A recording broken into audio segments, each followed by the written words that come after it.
morning. I'm Joe Catrambone. And I'm Dr. Ira Pearlstein. Welcome to Talkin Business. And it's my distinct pleasure to have Dr. Ira Pearlstein, who is a concierge doctor who has a practice called Preserve Health MD. And you're in Stewart, right, Doc? No, we're actually in St. Lucie West. Oh, are you? Yeah. Okay. I'm sorry. We're off of St. Lucie West Boulevard, Okay. And right near 95. So, how long have you been? I'm sorry, I don't have your bio, so I'm going to be asking some basic questions. Absolutely. How long have you been in medicine? Well, I've been licensed to practice medicine in the state of Florida since 1985. Of course, you get licensed after your internship year. And I completed a residency at Bayfront Medical Center, which is an affiliate of the University of South Florida. I completed that residency and chief residency in mid-1987. Moved over to Port St. Lucie and was hired by a group of physicians who worked for HCA Medical Center at that time. They were in private practice, but affiliated through HCA Medical Center. And had that job for about a year and a half. And then in 1989, was asked to establish a group of primary care doctors in a larger group, which became the Heart and Family Health Institute here locally. I practiced in that group through 2007, and in 2008 that group was purchased by HCA, worked out that contract until 2015, and 2015 said, you know, there's got to be a better way to practice medicine, to give patients the care that they deserve, and to make it easier for doctors who don't want to run on the treadmill, so to speak, who want to spend more time with their patients, give a higher level of care, better quality care. So I developed Preserve Health MD in 2015, and now it's 2025. So this is my 10th year as a concierge doctor in St. Lucie County, and I was the first and still am the only concierge doctor here in St. Lucie County. So a concierge, the reason you did concierge is to be able to allow you to spend more time with your patients, give them better, more of a personal care rather than in and out of the office in 15 minutes or whatever that time frame is. Absolutely. And what makes concierge care so unique is I can spend an hour and a half with someone. It's not like, well, we're running out of time today, you'll have to come back. We deal with what the patient wants to address, when the patient wants to address it. Now, there are upsides to that and there are downsides to that. The downside to that is it's not affordable for everyone. It is an out-of-pocket expense. We do not bill insurance. There's several ways to practice concierge medicine, and let me just go through those with you to give you an idea of how this is done. There's the DPC style, which is direct patient care, which means I've opted out of insurance and Medicare.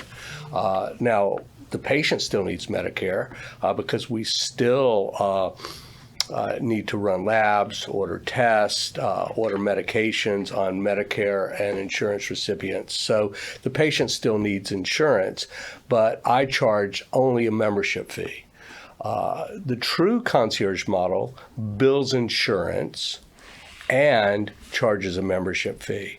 But in order to do that, you have to prove to CMS, the Center for Medicare and Medicaid Services, you have to prove to them that you offer a basket of services above and beyond what a standard practice offers. I'm strictly the DPC style. We charge a membership fee, and that membership fee can be paid annually, semi-annually, quarterly, or monthly.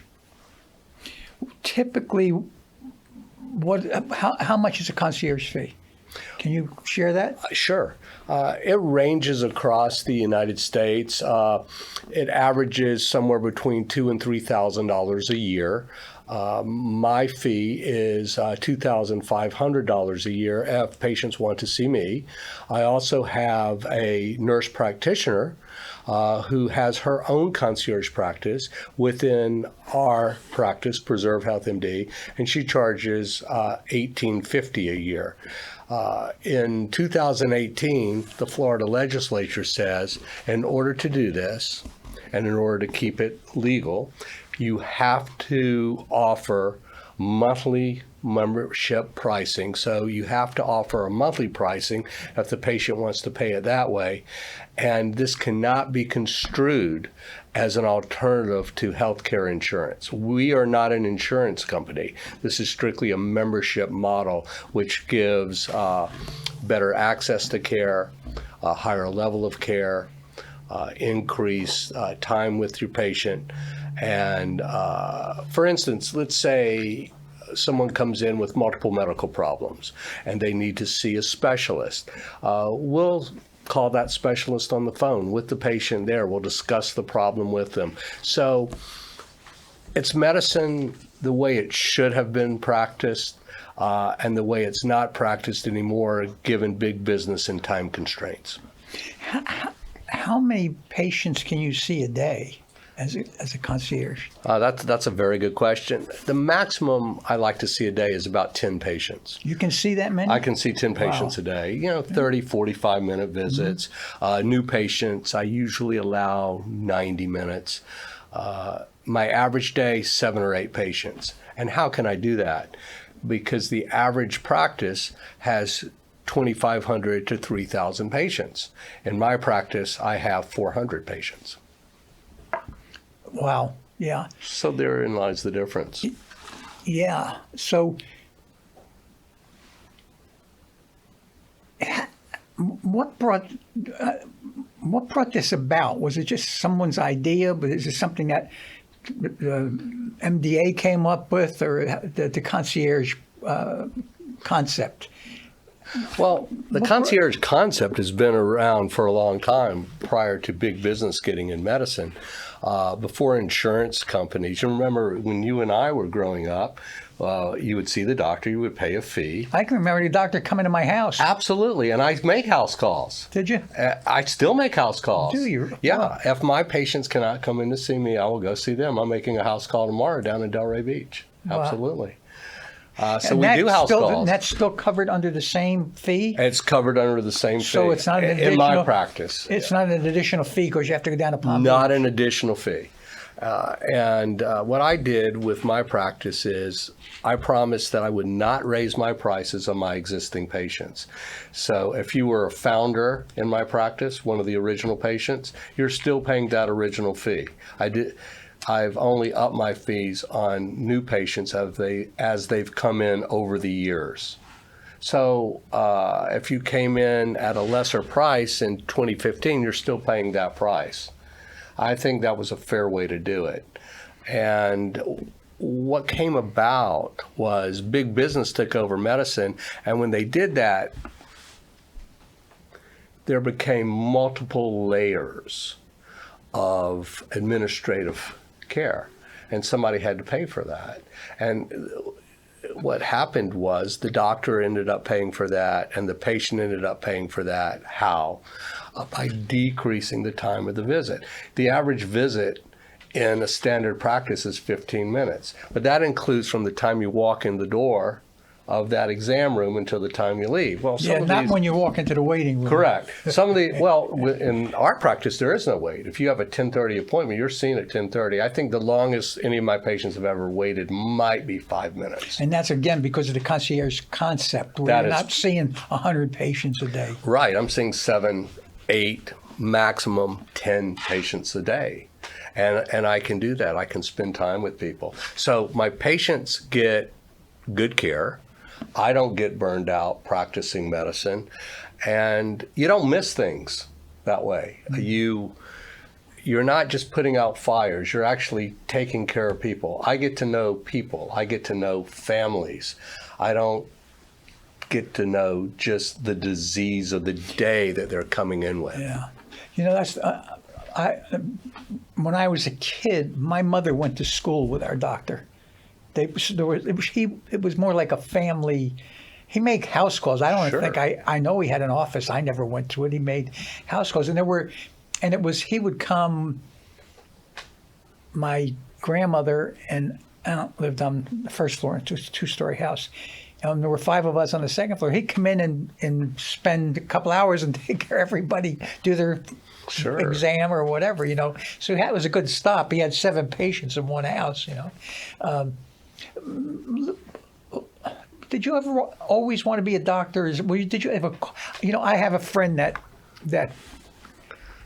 the last thing in the world I'd ever believe he would become was a priest. Well, he became a monk. And I said to him, "What?" He said, "I got the calling." I said, "What calling?" I had a calling to go fishing, go bowling. What kind of calling do you get? Did you have a calling? Is it something you were interested in? I think I may have. I'm not going to call it that. I can just tell you that I absolutely love going to work every day. Because I don't look at it as work. I look at it as I'm going to go have fun for the day, and I get to help people, which is always nice because in a lot of businesses you don't help people, but my business is just about helping people. Secondly, I get to play detective. Doctors are really detectives. Someone like comes a mechanic. in. It is. Someone comes in with a list of problems. They don't know what's wrong. We figure it out for them. And most of the time, we can fix it. And the nice thing about being a concierge doctor is I have the time to figure things out. And usually, I can, because I was trained and boarded as a family doctor, I can take care of 95+% of things that come into my office. So I make very few referrals out to specialists. Really? Yes, really. So, but again, get back to Okay. Did you, when you were a kid, did you think about being a doctor? I did. So it was something that was, it just happened? It was something that happened. I was very fortunate to be able to get into medical school when it was very difficult to get into medical school. My grades were really good, and trained at the Medical University of South Carolina in Charleston, and had always planned on going back to South Carolina. And then I did my residency program here in Florida. Why? Because they have something called the match. They still have the match where you residency programs list you and you list them, and wherever it ranks together is where you match. And I matched in St. Petersburg, Florida, through the University of South Florida at their Bayfront Medical Center affiliate. It was a great residency program. That residency program is still in existence today, and was licensed in Florida. Well, in the mid-1980s, it was tough getting a license in Florida. Well, I was already licensed in Florida, so I said, well, let's just stay. And so I stayed, and I've been here ever since. This is my 40th year being licensed in the state. Okay, so you were on the West Coast. I was on the West Coast. What brought you to Treasure Coast? Job opportunity. It was so you went to. Were you recruited or? I was recruited over here, and I like this coast. Stewart, Port St. Lucie area is still the greatest area in Florida. Oh, I agree with you. I think I would. I think it's great. I wouldn't want to live anywhere else in the world. I wouldn't anywhere. either. I had went out of my mind. I was going to ask you another question to follow up. I don't know. I'll think of it when we continue on. Why do people become specialists? Why aren't they just GPs or like you, a concierge doctor? What prompts someone to be a lung doctor or a heart doctor, or is it what's the motivation for specialists? My motivation for being a family doctor is I never really figured out what I wanted to do in medicine. So I get to do a little bit of everything. Okay. I think some people have a calling that I love brains, so I'm going to be a brain surgeon. I love hearts, so I'm going to be a cardiologist. I kind of liked it all. So I said, well, I'm going to start as a family doctor, and did a dedicated residency in family medicine for 3 years after medical school, and still wasn't sure if I wanted to do that. And during that time, I thought I might want to be an anesthesiologist. I had gotten accepted into an anesthesia residency program in Morgantown, West Virginia, at the University of West Virginia. I decided I didn't want to do that. I got accepted into an OBGYN program here in Florida. I didn't want to do that.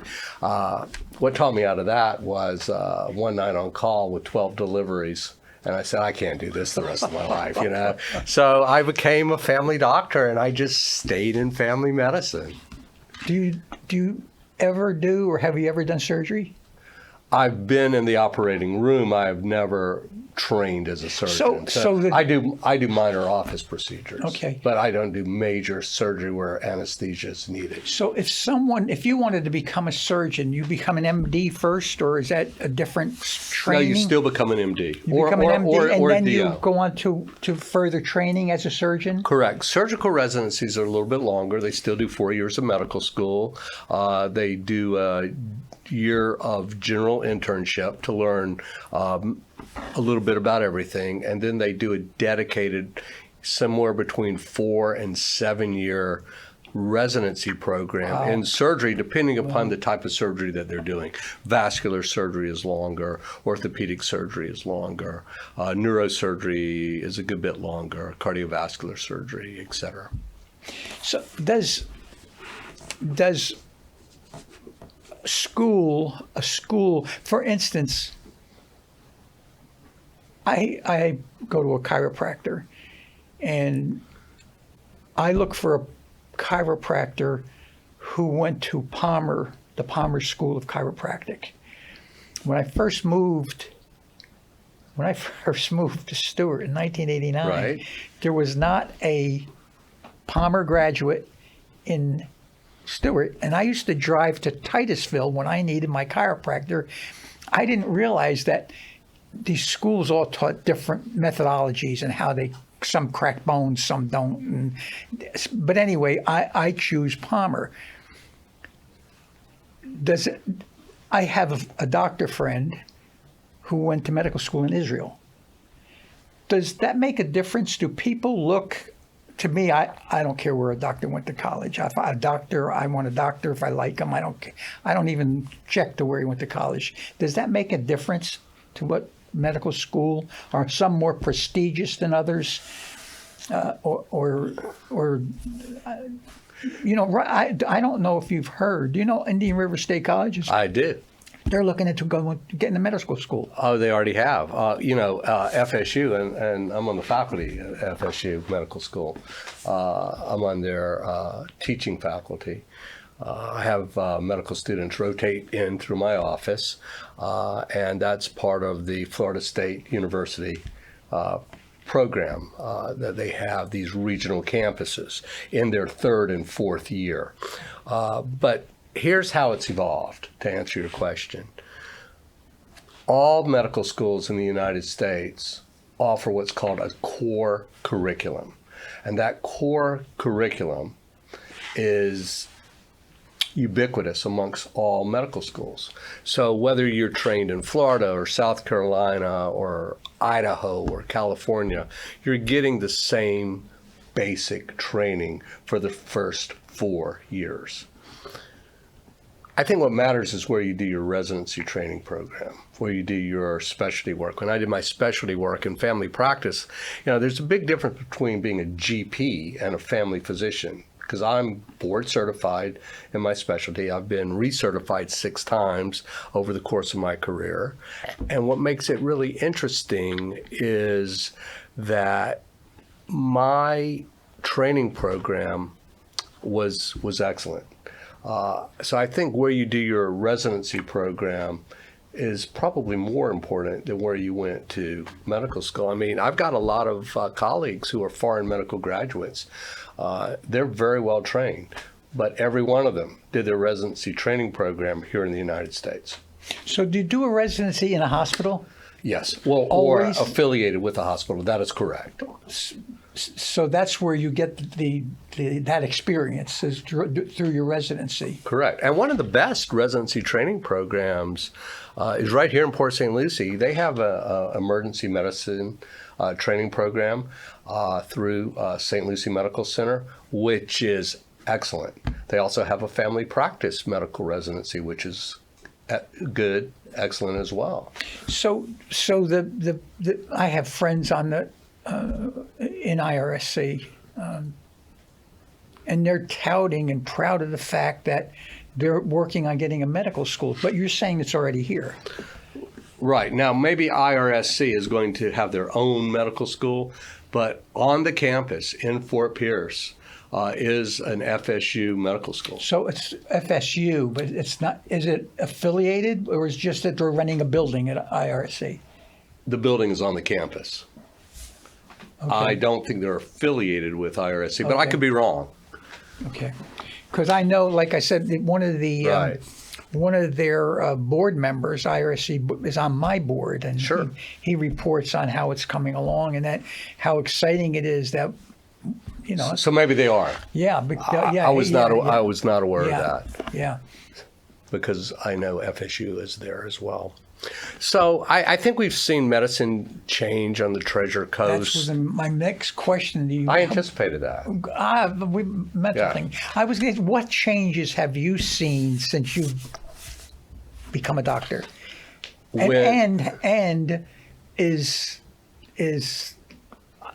IA Artificial intelligence, AI, is that involved anywhere, or does that come into play? It is. So let's see how things have changed. When I started practicing here in 1987, here on the Treasure Coast, there were about 30 or 40 doctors.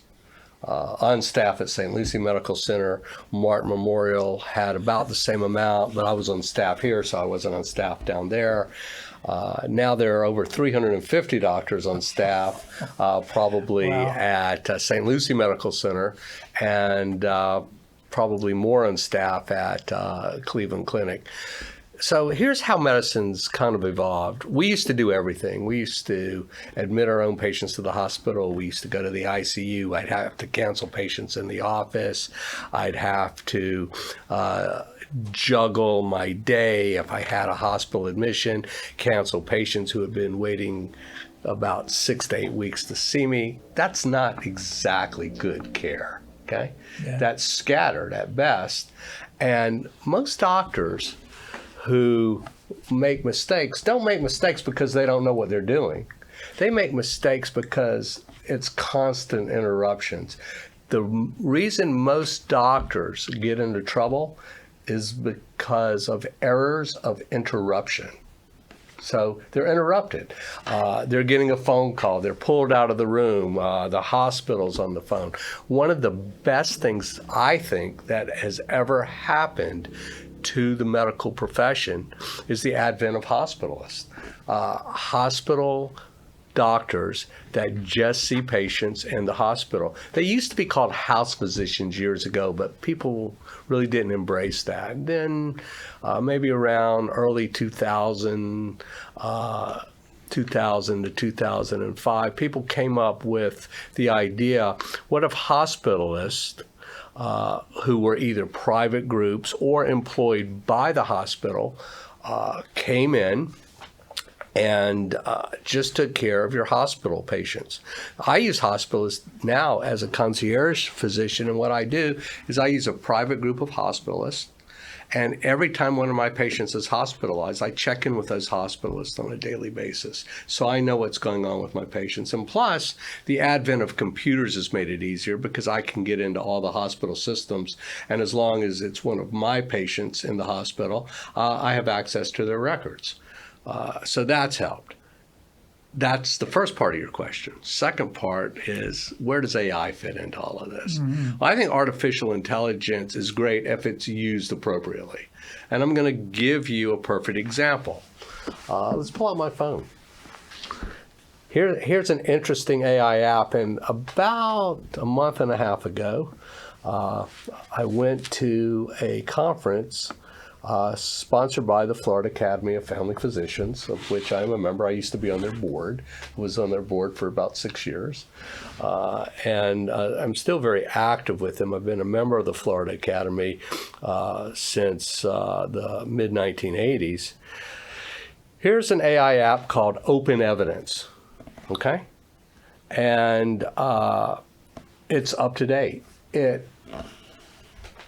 updates hourly by the minute with the latest literature. So let's say, what is the best treatment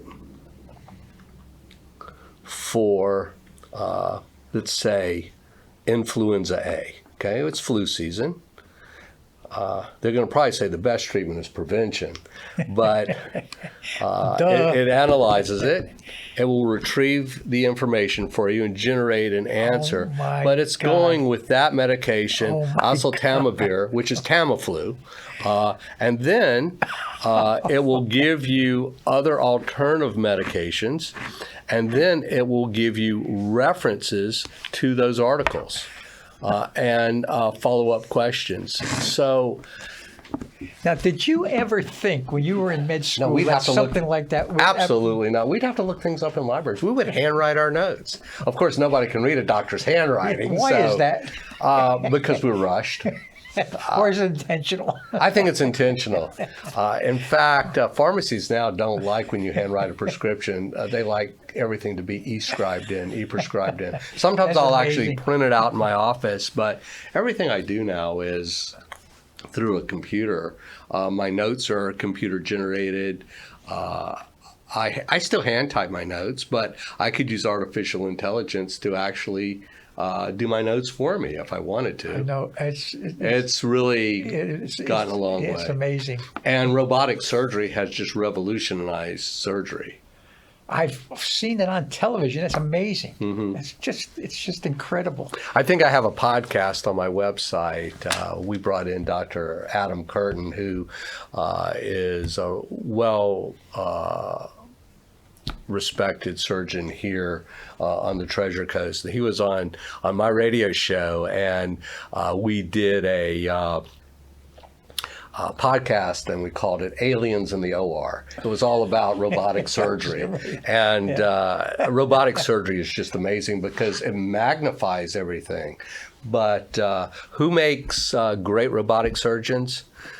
Millennials. Why? Because they've played video games all their lives. And robotic surgery is just, of course, if you know medicine and you know human anatomy and you're great at video games, you make a great robotic surgeon. Yeah. So but that actually is an extension of your hands, right? I mean, this actually is. Yeah, it's amazing. It's mind-boggling.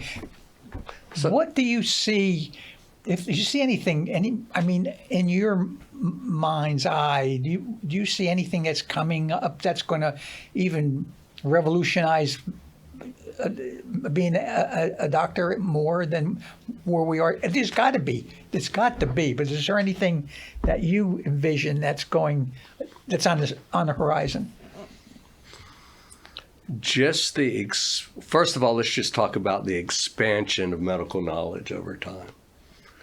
And in one of my lectures, I found a blurb reading through preparation for my lectures. I've lectured nationally on high cholesterol and hypertension and to the American Heart Association groups, nurses groups, physician groups.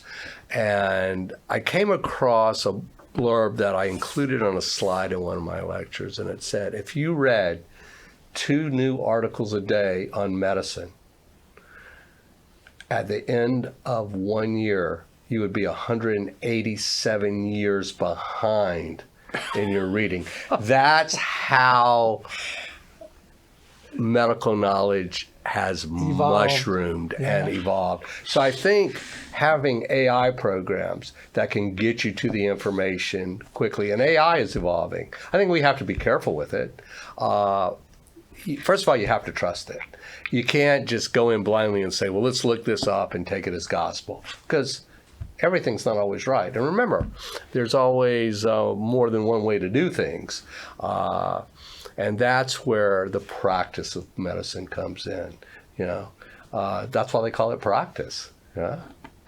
Practice makes perfect. Another way to look at that, of course, is good judgment comes from bad judgment, which comes from experience, right? So I think we have all of that to deal with as well. Doc, we're running out of time. Oh my gosh, this has been so fun. It is. Is there anything that we missed that you might want our viewers to know, or your viewers to know that? Yeah, we're still taking patients after 10 years. People say, "Don't you feel like retiring?" Absolutely not. And why? Because I have fun every day at work. I go to work, I have fun. I get to talk to nice people like yourself. And that's how I feel about my job. People say, "Are you going to retire?" I said, "Why? Why Right. do I want to retire?" As long as I can do what I want, Yeah. and I have coverage. We always have coverage, but give us a call. My number should be somewhere down at the bottom of the screen, somewhere on there. And we'd love talking to you in the office. We'd love having you come do a meet and greet with us at the office and check us out. We're in St. Lucie West, and it's working. And I think that once you see the way medicine is practiced this way, it's not for everybody, but if it's for you, you're not going to want to go back. Thank you so much. It's been a pleasure. Thank you. It's been a lot of fun.